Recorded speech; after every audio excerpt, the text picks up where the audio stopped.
Hindi ka lang palatangan. Martyr ka rin. Hindi, Hazel. I just know the meaning of love. At hindi to mapanira. Hindi to makasarili. At hindi to naninira ng buhay.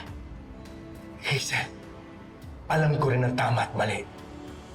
Ang tama ay hayaan mabuo silang pamilya. At ang mali, Yan ginagawa mo. Hinahadlangan mo sila, Hazel.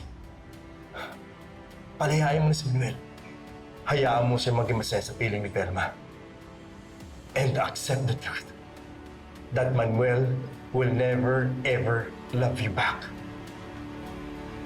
baka walang iya. Walang iya ako!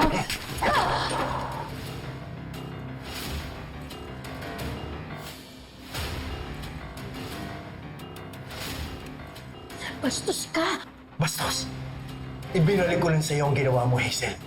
At huwag mo ko igaya sa mga taong kayang itolerate ang lahat ng pananakit mo. I don't have the patience for people like you. Kung gusto mo ng bastos, sige, subukan mo. Masasaktan ka lang sa akin. No, tama na.